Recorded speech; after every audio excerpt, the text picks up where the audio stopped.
Hi. So today we are going to discuss about the fractions right from introduction to complete entire chapter. So once if you watch this video for grade 3, grade 4 and grade 5, all three grades you can cover it up.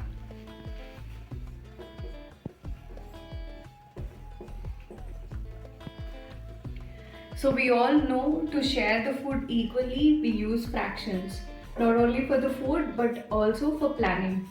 For example, if an engineer is given a piece of land, so he is supposed to divide. So this part is for walking, and this part is for all the rides, and this is for seating. So in that way, while building, while constructing, also fractions are used.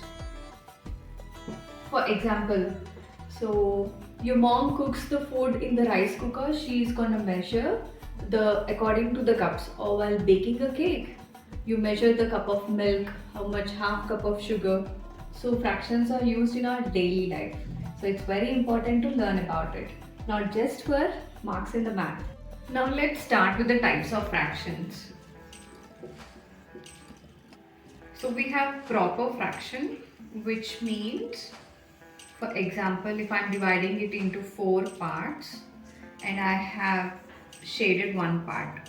For example, there are 4 pieces in a pizza and I have only taken only one piece. So whatever I have taken will be in the numerator, and how many pieces I have divided, that will be in the denominator. So this is called the fraction line. The number which is above the line is numerator and the number which is below the line is denominator. Now at times we have a bigger number in the numerator and a smaller number in the denominator. So how to represent this? Now how many numbers are there in the denominator? The shape has to be divided into those many parts. And this part represents we need to shade. But here I have shaded only 2. We are supposed to shade 3 parts. So I'll take another shape and color it. So now this is how we represent 3 by 2.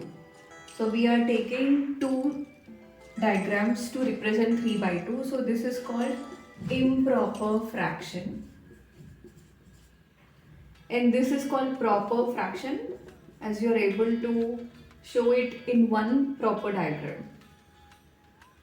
Now let's learn about mixed fraction, which means you have a complete diagram, which means the whole parts are there, it is not divided. So this whole parts are described as 2. And now if I also include another shape, but this time here only 2 parts are covered. So these are whole parts. So I'll represent the whole number as 2. And this is a fraction. Remember how many parts it has been divided? 4 parts. And how many parts colored? That will be in the numerator. So where a whole number and a fraction is mixed, so it is called mixed fraction.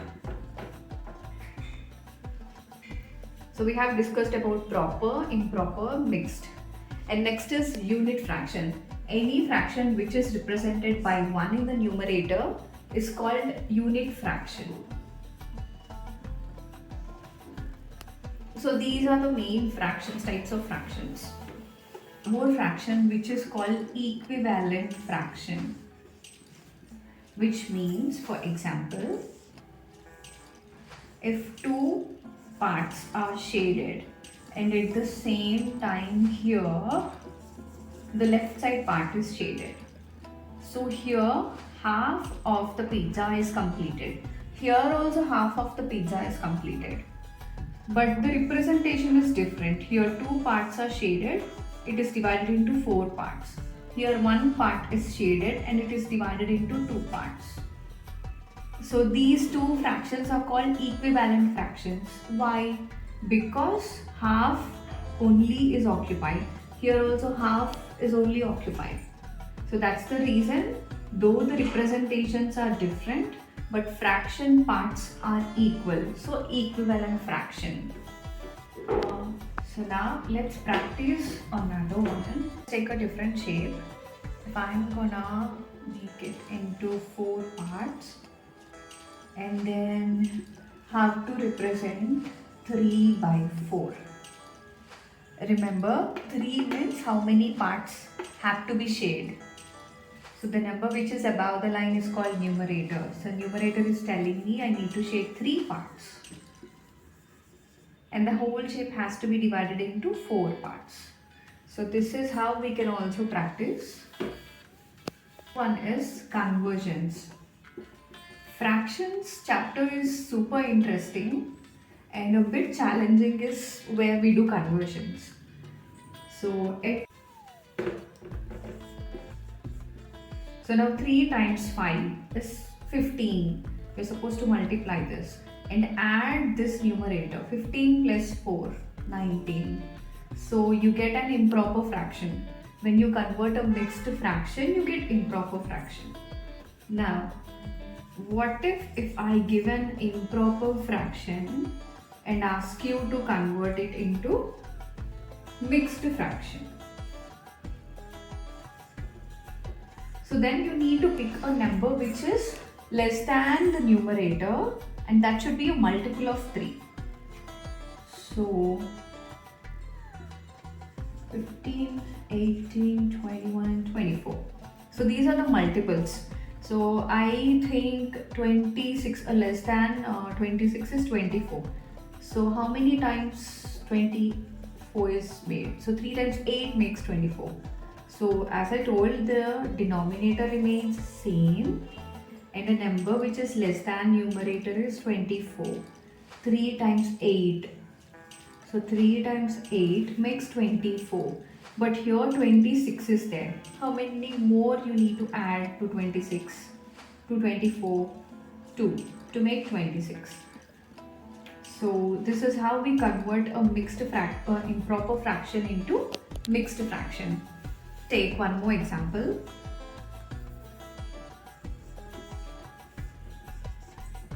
So a number which is less than 46 and that should be a multiple of 4. So the denominator remains the same. 4 times 11 is 44 and 2 is remaining. So this is how we convert an improper fraction to mixed fraction. And now how to convert back this mixed to improper? You just multiply these two and add the numerator. So in conversions, you get only these 2 type of conversions. Now the last one is simplification. So with this, the fractions chapter is completed. Simplification in the sense, for example, if they give fraction like this, you need to simplify it, which means you need to divide it. How do you divide? So you need to check where both the numbers are seen. So these both the numbers are seen in 6 tables. So I'll divide it with 6. So then I get 6 by 1, which is 6. So this is the simplest form of the fraction. Let's take another example. So now 7 by 63. We see both this number in 7 table. So then you need to divide it, the numerator and denominator, with same numbers. So when I divide 7 by 7, I get 1. 63 divided by 7, we get 9. So this is the simplest form. Simplest form means you divide it. Now at times they also give the simplest form and ask you to get the fraction. So for example, 3 by 6. So then to get the simplest form, the equivalent fractions of this fraction, you just need to multiply with the 2. Not only 2, you can multiply with 3 or 4. So whatever you do, you need to do similarly with the numerator and denominator. So 3 by 2 is 6 and 6 by 2 is 12. And when I multiply it with 3, I get 9 by 18. And when I multiply with 4, So I get 12 by 24. Pause. So these are the equivalent fractions for 3 by 6. You just need to multiply. When they give these fractions and ask you to simplify, then you're supposed to divide. And the chapter is going to end with this kind of story problems. For example, a book has 72 pages and I have read only one third of it. I have read only one third of it. Of in the sense, in the math, it refers to multiplication. So the book is of 72 pages and I read only one third of it. So then how to do? You can do in two ways. Either you can multiply the numerator, or first you can simplify it and then multiply. I prefer the second method. So you just need to simplify it. So now 1 and 24. 1 times 24 is 24. So simplify and then whatever is left you multiply it. Stop. So now the animation video is of 68 minutes and I have watched only 3/4 of the video. So remember, of in the sense multiplication. So let's simplify this first. Now I am simplifying 68 in 4 table. So now whatever is left, 3 times 17. Here 4 times 17 is making 68. And now 3 and 17 are left. So now I need to give the answer for this. 3 times 17 is what is left, which is 51. So 51% of the video is watched. I hope it's clear. Well, I hope the chapter fractions is clear for you all now. Grade 3 and 4-5 students, please do watch the complete video. And even then, if you're having any doubts, do let me know in the comments. Else, do join my WhatsApp group for free workshops on math. Thank you.